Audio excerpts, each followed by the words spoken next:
പ്രണയത്തിൻ്റെ തുടക്കത്തിൽ നിങ്ങളെ വളരെയധികം സ്നേഹിച്ചിട്ട് പിന്നീട് നിങ്ങളെ യൂസ് ചെയ്യുകയോ ഉപേക്ഷിക്കുകയോ ചെയ്യുന്നതാണ് ലവ് ബോംബിംഗ്. പൊതുവെ നാർസിസിസ്റ്റിക് സ്വഭാവമുള്ളവരാണ് ഇങ്ങനെ ചെയ്യുന്നത്. നിങ്ങളോടുള്ളത് യഥാർത്ഥ സ്നേഹമാണോ അതോ ലവ് ബോംബിംഗ് ആണോ എന്ന് തിരിച്ചറിയാൻ കുറച്ച് വഴികളുണ്ട്. അതെന്തെല്ലാമാണെന്ന് നോക്കാം. നിങ്ങളുടെ സമയത്തിന് ഒരു വിലയും കൊടുക്കാതെ സ്വന്തം ആവശ്യങ്ങളിൽ മാത്രം ഫോക്കസ് ചെയ്യുന്നവരായിരിക്കും അവർ. സോഷ്യൽ മീഡിയാസിൽ മാത്രം പ്രണയം പ്രദർശിപ്പിക്കാനായിരിക്കും അവർക്ക് താല്പര്യം.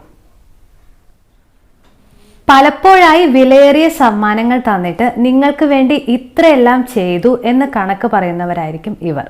നിങ്ങൾക്ക് അവരുടെ സ്നേഹത്തിൽ സംശയം വരുമ്പോഴാണ് ഇത് കൂടുക. നിങ്ങളെ എപ്പോഴും നിയന്ത്രിക്കുന്നത് കൊണ്ട് അവരുടെ കൂട്ടുകെട്ടിൽ നിങ്ങൾ അസ്വസ്ഥരായിരിക്കും. അവരുടെ തെറ്റുകൾ അവർ അംഗീകരിക്കില്ല എന്ന് മാത്രമല്ല, നിങ്ങളുടെ തെറ്റുകൾ കൊണ്ടാണ് പ്രശ്നങ്ങൾ ഉണ്ടാകുന്നത് എന്ന് അവർ എപ്പോഴും പറയും. നിങ്ങളുടെ കുടുംബത്തിൽ നിന്നും കൂട്ടുകാരിൽ നിന്നും നിങ്ങളെ ഒറ്റപ്പെടുത്തി അവരെ മാത്രം ആശ്രയിക്കുന്നവരാക്കുന്നു.